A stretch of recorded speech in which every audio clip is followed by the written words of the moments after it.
Edward. Yes, Father. I've been thinking a great deal, and I've decided on my last request. Yes, what is it, my son? I want to see Mr. Holmes. Who? Mr. Sherlock Holmes, the detective. If there's any chance to prove my innocence, he's the one who can do it. You've got to bring him to me, Father. Very well, Edward. If the man can be found, I'll have him brought here. Mr. Sherlock Holmes.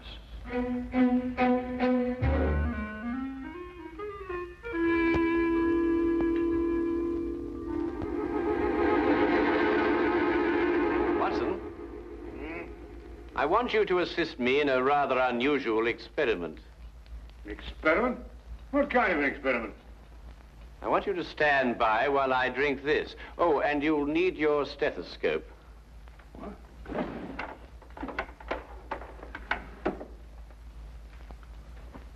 I say, Holmes, is it lethal? Of course not. You don't think I'd take a chance like that, do you? Are you ready?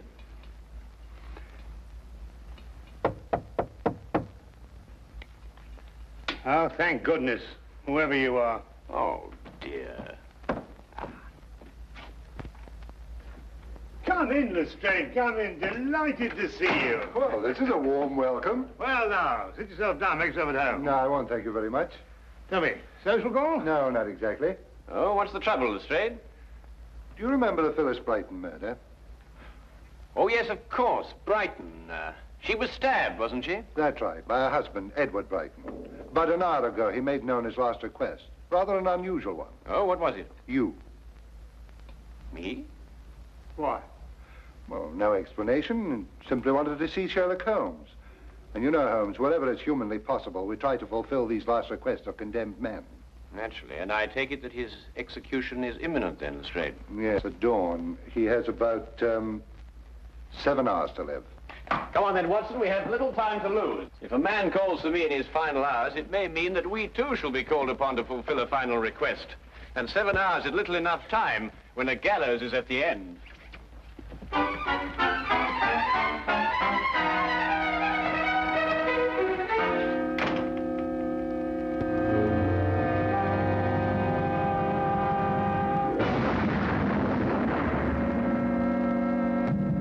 it came to me, Mr. Holmes. I was lying here on my cot, and suddenly I remembered something that happened the night of the murder. It had entirely escaped my memory until now. What was that recollection, Mr. Brighton? I'm afraid it won't make sense to you until you understand some of the other facts in the case. Oh, yes, of course. Well, please go on. It was a Sunday afternoon, last April, when I first met Phyllis. We hit it off together immediately, and 3 weeks later we were married. She was very beautiful, Mr. Holmes. Blonde hair, perfect nose, delicate little mouth. And her background? Her family? We never spoke about that. Phyllis made me agree not to inquire into her past, nor she into mine. I knew it was an unusual request, but I consented readily. Mr. Holmes, I'd been just a bank clerk and very lonely. I didn't want to lose my one chance at happiness. Of course. Tell me, what was Mrs. Brighton's maiden name? LeVay, Phyllis LeVay. But she told me her friends called her Bobo. Bobo. I thought that awfully charming. Mr. Holmes, I wouldn't kill her. I bought her a little home in Benedict Lane. I insured my life for £2,000 so that she'd be well protected in case I should die. I gave her everything she wanted. Every moment counts, Mr. Brighton. Now, you must tell me what happened the night of your wife's death. Oh, yes. That night we had our first argument. It was over a very trivial matter. Forgive me, dear, for saying so, but don't you think it's just a little too much? What's a little too much? You know, As a matter of fact, I think it's too little. Now, really, Phyllis, it doesn't improve your appearance. It makes you look, Cheap? I didn't say that. I merely said... You're afraid I'm going to shock the Kimballs, and I simply won't go. You know very well the Kimballs are expecting us. There's no need to carry on like this. I'm not carrying on, Edward. You're the one. I think I'd better take a breath of air before I say something unkind. Suit yourself. You're really a sweetie, Edward, but sometimes you're just so stuffy.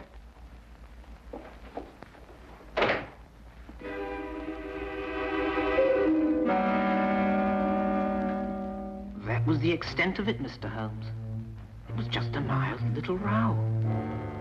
But at the trial, the neighbors testified we had a violent argument that night. To this moment, I can't understand why they should say such a thing. After you left your wife, what did you do? I merely walked. I don't know exactly where. I just walked. After a while, I began to think of some way to apologize to Phyllis. I didn't want to make her unhappy, even over the smallest thing. I must have traveled a good long distance when suddenly I began to feel ill. Ill? Yes, I'd contracted malaria as a young man in South Africa. I knew I was in for another one of my seizures.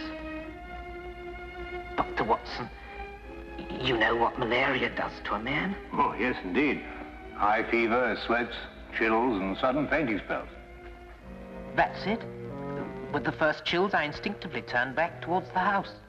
I had medicine there that would lessen the effect of the attack.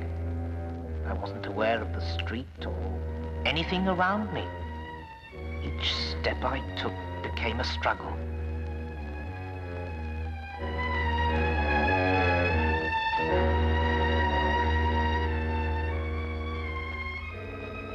I barely made it to my home.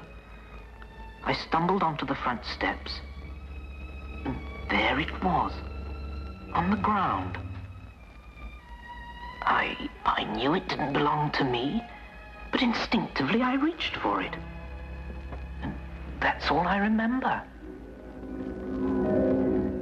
When I came to, the house was swarming with police and Phyllis was dead. This object you saw on the ground, what was it? That's the maddening part. I don't remember. I'm only positive there was something, and it didn't belong to me. But, Mr. Brighton, have you any recollection of its general shape, size, or color? No, sir. Nothing beyond what I've told you. This has been most illuminating. Good night, Mr. Brighton. Come, Watson. I realize I haven't given you very much to go on, Mr. Holmes. Perhaps not even the slender thread you require. But a man will pray for a miracle when he's only a few hours remaining on this earth.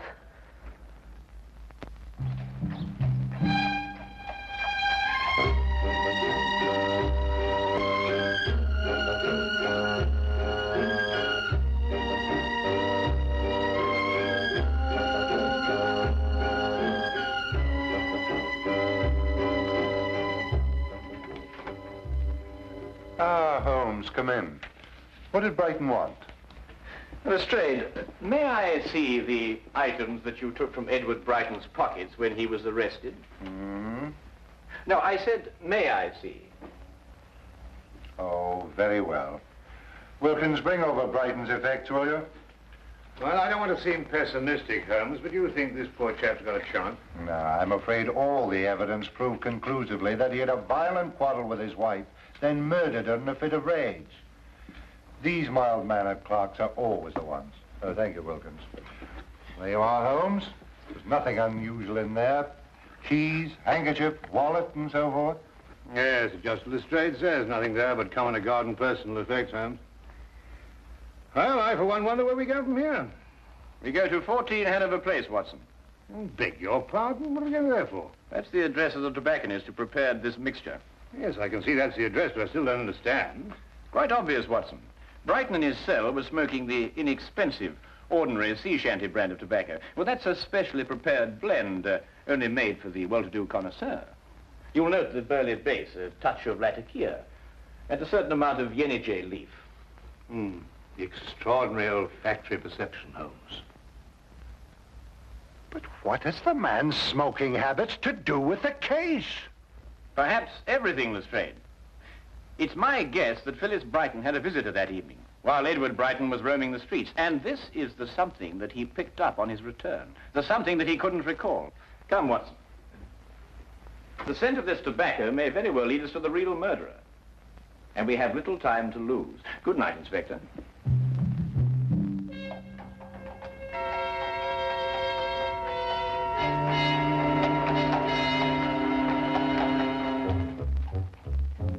The package of tobacco was a thin thread to follow, and it seemed a desperate chance for Holmes to take. With only a few hours standing between Brighton and death, there was no time for false leads that would have to be abandoned. A mistake now could mean disaster.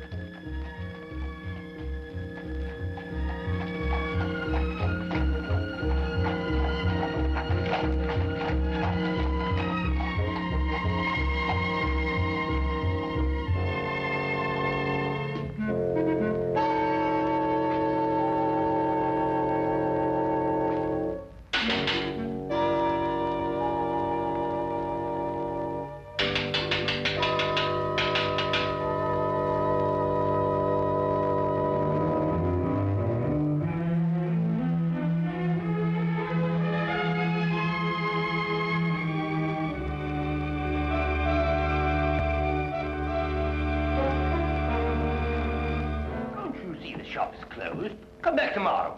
Tomorrow will be too late. We must see you now. What about? Murder. Murder? Murder.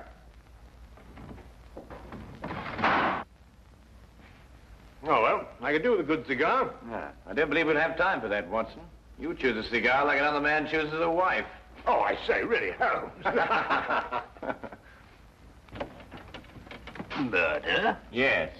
My name is Sherlock Holmes. This is Dr. Watson. May we come in, please? Oh, it's Mr. Holmes. Indeed, do come in. Come in. Thank you. My shop is at your disposal. Mr. Carruthers, a man's life is at stake. The information you may give us may very well save him from the gallows. I'd like to have a look at your client's ledger with the names and addresses of all those who smoke this blend of tobacco. Why, certainly, Mr. Holmes. It's my own special mixture, you know. Not many of my clients have the discernment or the cash to smoke it. I hope this will be some help to you. But I say, Holmes, there's at least 50 names on that list. It'll take days to check through all of them, and time's getting desperately short. Aha. Mr. Langsley Prime, 8 Groveley Square. Langsley Prime? Who's he? I haven't the slightest idea, but we must get to him immediately, Watson. But now, why Langsley Prime amongst all those names? Because 8 Groveley Square is in the dock section of the city, and all the other addresses in the ledger were in the more fashionable neighborhoods. Doesn't that strike you as unusual? Yes, it does, now you come to mention it. Whereas you may recall, Watson, that the late Mrs. Brighton didn't wish to reveal her background. I think we may therefore assume that it was of a somewhat questionable nature. Yes, true. And 8 Groveley Square is in a questionable neighborhood. Well, these are slight leads, I grant you, Watson. But we haven't the leisure at our disposal for more thorough investigation. Our one critical factor now is time. Thank you very much, Mr. Carruthers, for your assistance, and good night. Good night.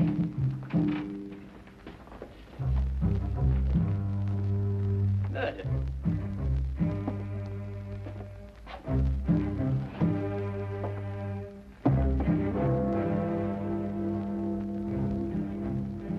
$10 6 more hours. Inspector Lestrade, do you really think Mr. Holmes will discover anything? If there's anything to be discovered, he's the man to do it. I wonder where he is now. It seems impossible. All I could give him were a few hours of vague memory.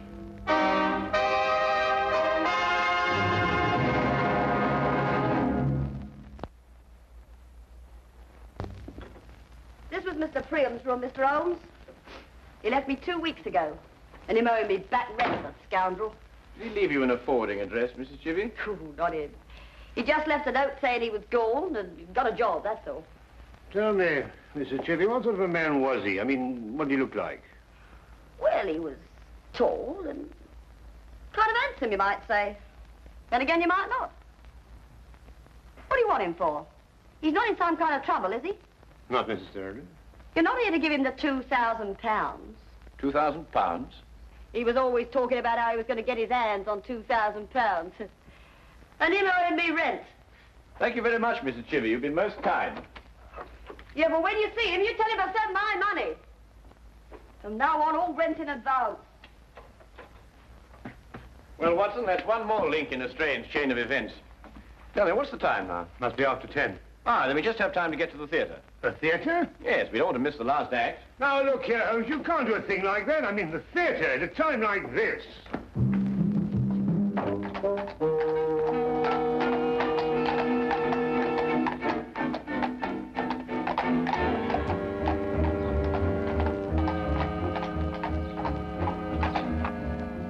Really, Holmes, your desire for entertainment is most callous.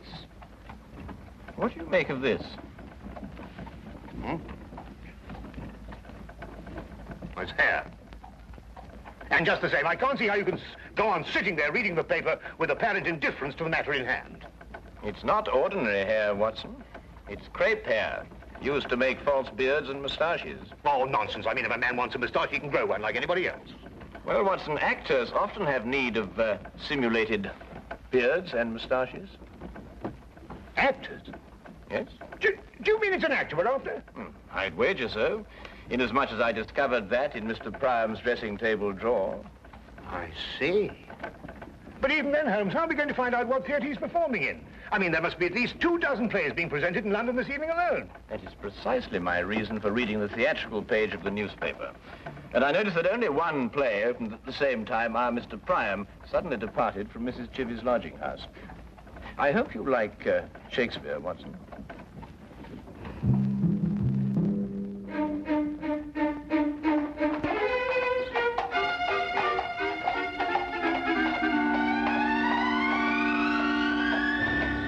Nobody goes backstage. Those are my orders. But my good man. If you're from the costumes company, you can't touch a thing until after the show.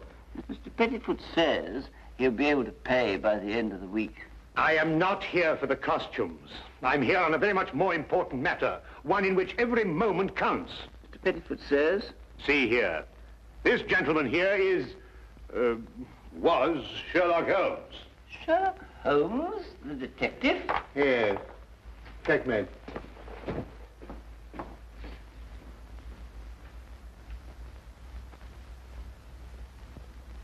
Mr. Holmes, the final death scene is just starting. I can't ring down the curtain until it's all over.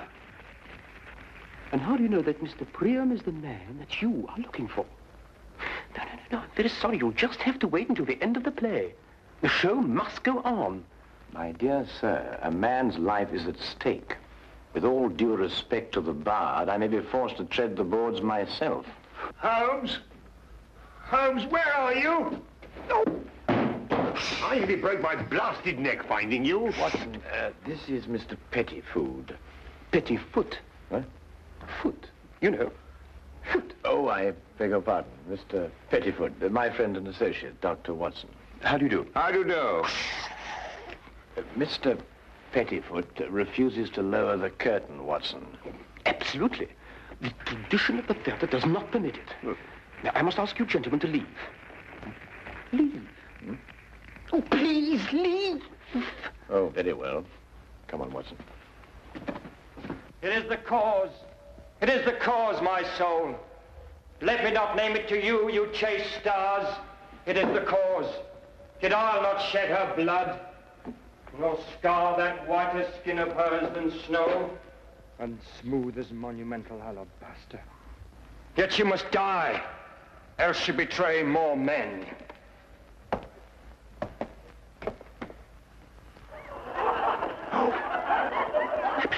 Put out the light, and then put out the light.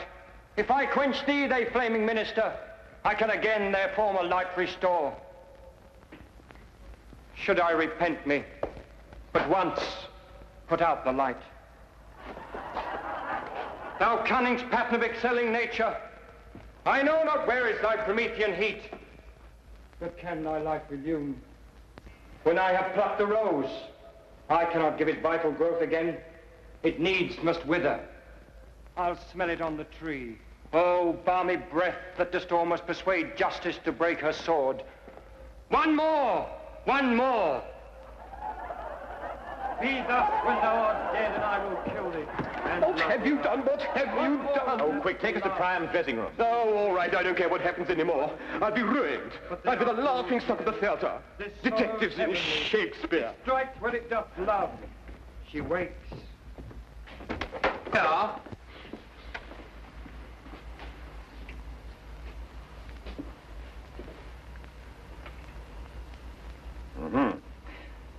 Well, the final thread is woven, Watson. Or should I say, rather, that every hair is at last in place. The two match. Perfectly. What is going on? What are you two madmen doing? Mr. Pettifoot, you can be of assistance to us in a drama even more important than the performance on your stage. In fact, you can help us to save a man's life. I can? You can indeed. Now listen very closely. When Mr. Priam comes in here... What time's it now, Inspector? 11:20. It's odd. Each minute's like an hour, but each hour's like a minute. There's still time. No. I'm afraid it's too late. Telephone call for you, Inspector Lestrade. Very important, sir. Oh, thank you, officer.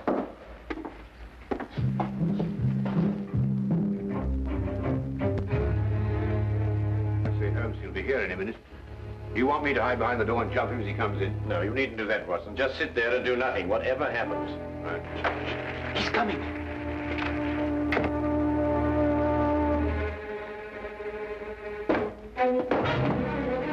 You! How dare you? You ruined my scene! That, I believe, will only be the least of it. Well, who are you and what do you want? In answer to your first question, my name is Sherlock Holmes. In answer to your second, I want you for the murder of Phyllis Brighton. Murder? Phyllis Brighton? Better known in theatrical circles as Bobo LeVay. Get out of my dressing room. Your acting stands you in good stead, Mr. Priam. You've almost convinced me of your innocence. However, acting and life are two quite different things. Tonight, on the stage, you murdered the girl Desdemona in make-believe. A month ago, you murdered a woman in a more sordid drama. You may as well continue this farce. The stage is all yours. Thank you. I shall try to be brief. You and your ex-partner planned what seemed to be a simple but clever scheme. She would marry some poor, unsuspecting soul, and you would murder him.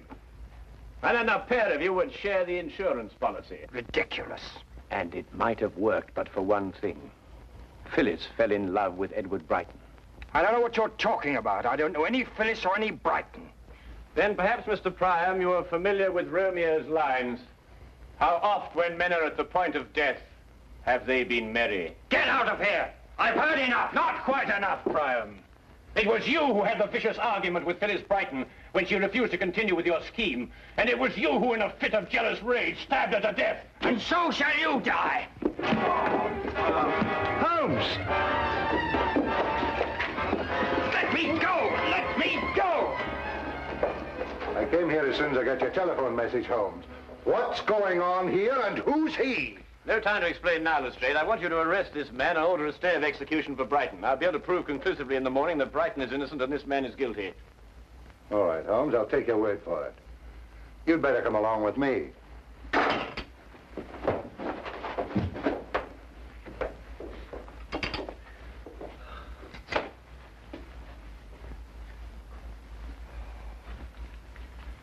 Oh, I must admit, Holmes, I've been far too shaken to think clearly, but just the same, I can't believe it. I mean, with my very eyes, I saw him stab you with that dagger. Holmes, what on earth? Watson, if actors were allowed to use real weapons on the stage, the mortality rate would be something fantastic. Observe how the blade disappears into the handle.